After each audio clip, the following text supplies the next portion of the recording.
What's going on, players? I am Lynn Allen, and welcome back to another video. And I know I've been gone for a while. You know, I had family matters, winter break, all that. Totally meant to make some videos for New Year's and Christmas, but if you've noticed by now, I've kind of updated my background a little. I got a new camera thing to help with it. It can track where I'm moving, but I don't have much space, workspace for this, so tracking wouldn't be very useful in this situation. But for like vlogs and stuff like that, be very useful, so that'll be helpful. But anyways, today we're reacting to a video by Cypherdens called Burning My Neighbor's Lawn. Story time. Why would you burn... How did you burn their lawn is what I want to know, and I guess we're gonna find out. So, without further ado, let's do this. There once was a scary old man who just happened to be my neighbor. And one day I might have almost burned down his house. Hi, my name is Cypherdens, and I do not have a problem. Nope, no problem here. Yeah, no, you put it out. Put it out. Don't worry about it. Don't freak out. Everything's under control. Okay. So, here's the problem. When I was younger, me and my cousins lived in the same Burned down the neighborhood in man's the house. Philippines, and over the weekend, we'd go outside and play. And sometimes our volleyball would fall into our neighbor's yard. And you're probably like, then just go get the ball, stupid. Our neighbor lived all alone in his old wooden house that had no electricity. We'd only see candles moving through the windows at night. He had this big yard, but he never cut the grass, so the grass grew and grew. He even had a small pond that surrounded his house, kind of like a mini moat.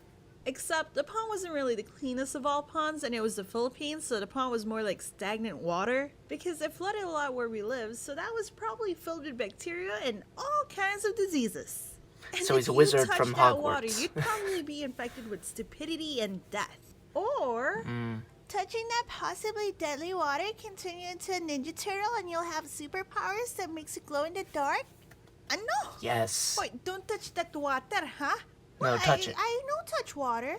Ay, Touch the nako, water. don't touch that water. Di nakikinig eh. Look, oh, no touch. Touch the water. Touch the water. Anak ng toko naman, no? Son of a tofu. See, no touch. She drank it. I was like 7. I didn't really drink the water. I wasn't that dumb. Maybe a little.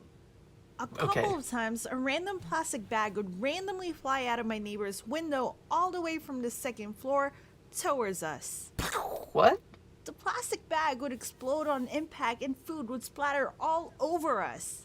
Other times, the plastic bags would hit our faces. So we get hit with a plastic bag full of spaghetti or chicken wings or just rice. How do you even explain that to anyone? Like, yeah, my neighbor just throws a warm bag of spaghetti at the kids whenever he's bored.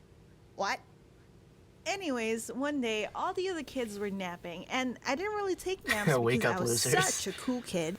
And I also took sips of my dad's coffee whenever he wasn't looking, so I couldn't really sleep in the first place. Which kind of backfired because I had nothing better to do. So I decided that this was the day that I was going to become the best of the best engineer of the paper planes.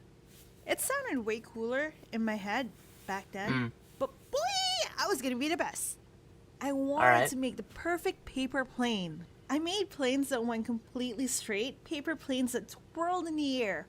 I also made one that right when it was about to land, it would fly backwards and then forwards into the smoothest of all landings. I even took a plastic bag, cut it up, then got some string and tried to tape it onto my plane so it could have a parachute. But then I kind of found out that it just flies straight down to the floor, even with a parachute. Lots of trials and error. Well, I was drawing flames on one of my paper planes because I obviously had to customize them. My super crazy imagination went, that's leading to something. Wouldn't it be just so cool if the paper plane had a flamethrower? Good thing I didn't really know how to build a flamethrower yet, so I did the next best thing, which was set the paper plane on fire. Okay, a No. lot of my No. decisions when I was younger weren't really the smartest decisions ever, obviously. The first time I set my paper plane on fire, well, I panicked. I was literally holding paper that was just burning in my hands. So I might have chucked the burning paper into my neighbor's moat. Except, a little miscalculation happened. The paper plane did not, I repeat, did not hit the water. I chucked it a little too hard and panicked, and the paper plane instead decided to hit the big giant area of grass. Have you ever felt that time has stopped for a second? Your whole world is collapsing in front of you because of this one mishap, and you know for sure that it was 100% your fault and there's no going back. Yeah, that was the moment that I knew that fireplane was a terrible idea. In panic, I went into pure chaos mode, grabbed a pail, jumped over the wall fence, and into the death mode. It sounds all cool and heroic, but in all honesty,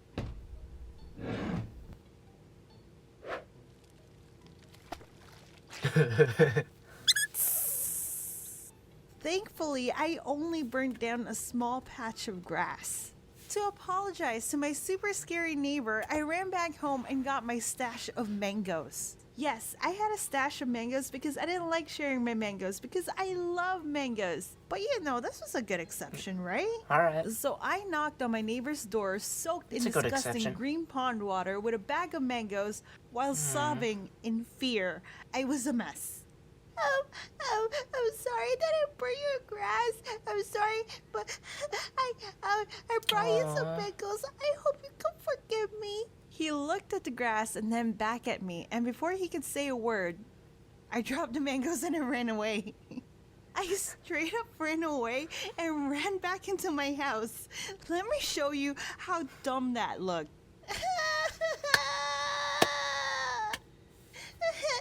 Bravo.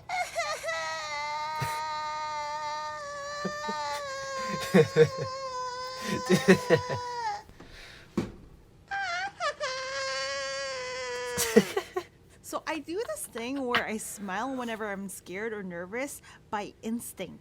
Whenever I would see my neighbor, I would smile and nod and wave, and I think I kind of creeped them out because can you imagine a kid trying to burn your lawn down and then just smiles and waves at you on a daily? After doing this for a while, I guess he just kind of got used to it, and I just stopped being scared of him. I think he forgave me for burning his grass because every time I'd see him on Christmas, he'd give me like $5.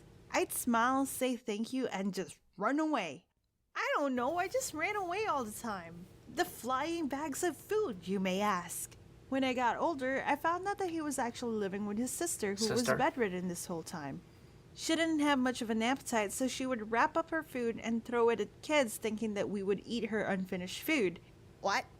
It was sweet, but for many, many years growing up, we just didn't know. And we Huh. thought that our neighbor just hated us. And he was just this mean and grumpy old man. But that wasn't really the case. Aw.